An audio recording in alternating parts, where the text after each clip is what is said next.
Hello everyone, this is Anson from Tahusa.co. Welcome back to my channel. And in this video I'm going to talk about the difference between these rangefinder cameras, which is the Leica M2, M3 and MP. I'm going to walk you through, based on my experience that I used these cameras in the past 12 years, what are the good things about them, what I like and what I don't like, so that you can tell which rangefinder you want to pick and pick the best one and the most suitable that you want to use and take some nice photos with them. If you have been using Leica cameras for a while and there are any tips that you want to share with me, comment below. I'm happy to share and spread the words in the community. But before we talk about the differences and what are the good things about these cameras, I want to talk about the course that I'm offering. So I'm actually offering free photography courses. You can check out the link below, which you can understand the basic film photography course, the types of films, and what are the differences between them.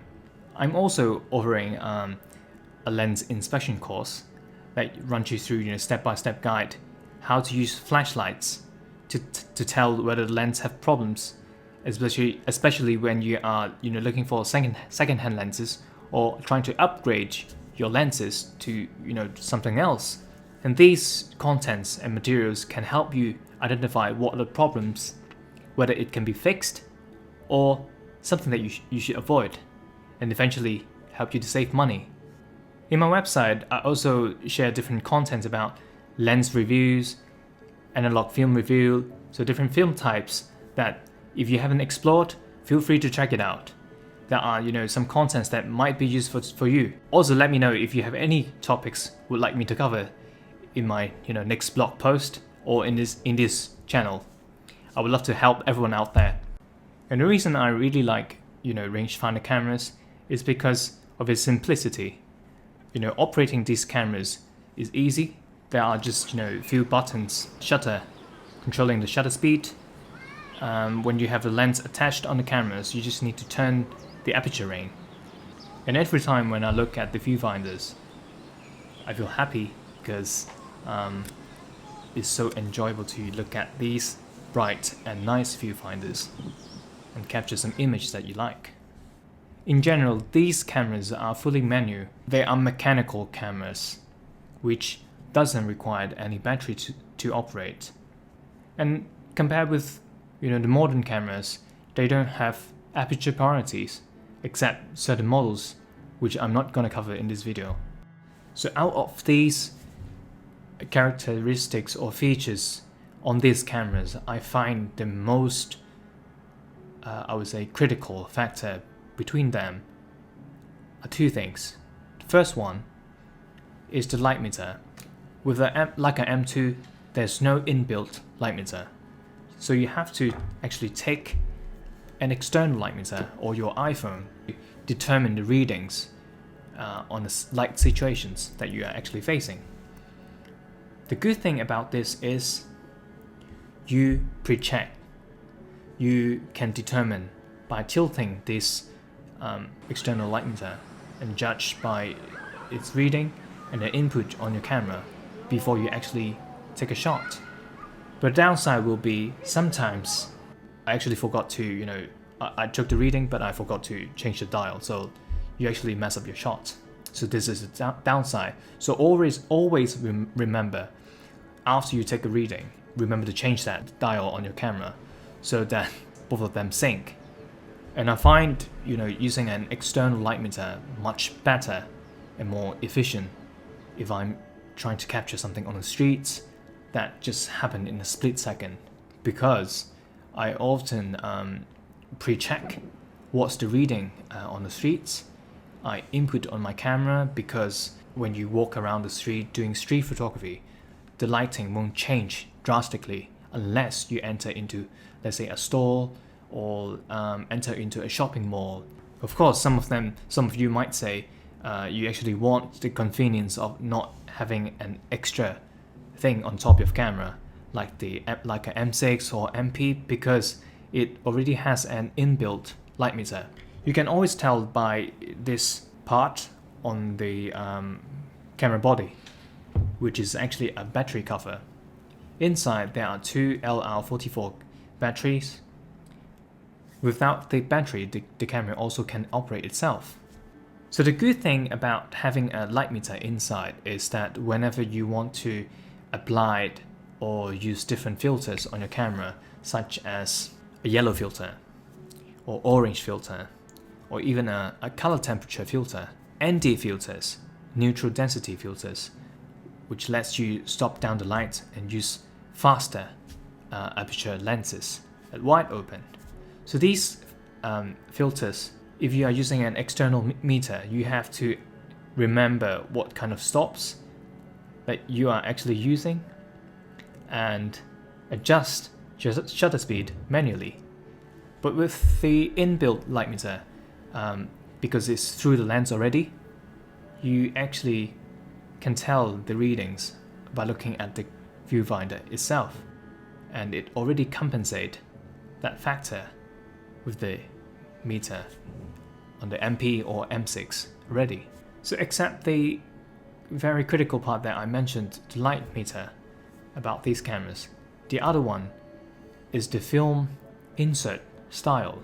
So normally these cameras, the main difference between them is that there are a film spool. So on an M3, you unscrew the base plate. There's something called a spool. So you take it out, insert the film, and then put it back in your camera. And then advance the film, take a shot, and make sure the film actually loaded, and you're good to go. But with the M6 or MP, these types of camera, they already have a spool inside, so you just need to insert the film. There's nothing that you need to take out from the camera. Minimize the chance that you actually lose something from the camera. When choosing these rangefinder cameras, such as M2, M3, or MP, another most important thing that you need to think about is the magnification. Whether you need to shoot at a 28mm lens, 35mm lens, 50, or even 90, because with the MP, you can have the 28mm Frameline, where M2 or M3 doesn't offer this to you. So you have to use an external viewfinder or using your imagination to guess how these lenses look like.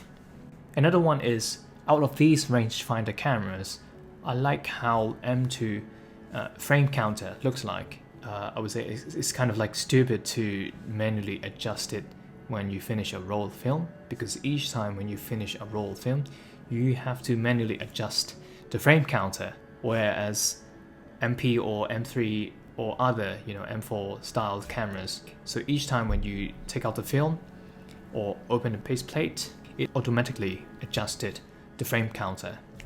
So if you like the M2 style frame counter, always remember, after changing your film, reset the frame counters, because I do have experience. Forgot resetting the frame counter, so I lost count on how many frames I actually shot.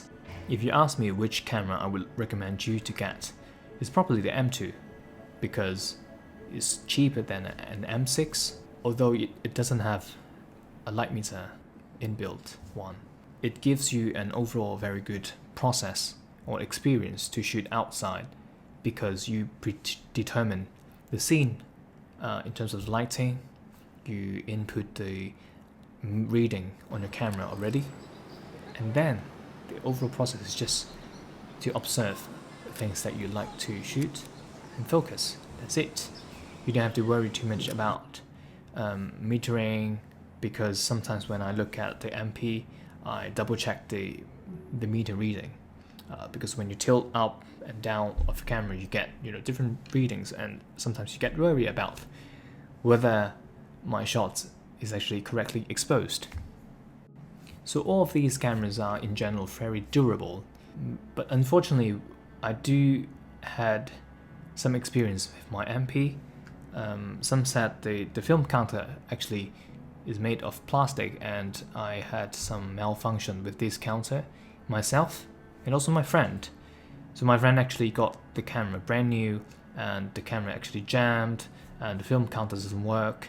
after it fixed. So there are some sort of problems with the newer types of camera body. I don't know, maybe it's because of the QC, but I find M2 is still very reliable to me. After these 9 years, I only calibrated it once, and the shutter speed is very accurate until now. If you like this video, consider giving me a like and share it to your friends. Not to mention, subscribe to this YouTube channel and my website so that you don't miss any useful content about photography tips, analog film reviews, lens reviews, because I often review different new products out in the market. So comment below if you have any other topics that you would like me to cover. Give me some feedbacks. I would really like to improve this channel and do it better and better. If you have any other topics that are interesting for me to share, let me know. Shoot me a DM or email. I'm happy to know about that. Thank you for watching. I'll see you in the next video.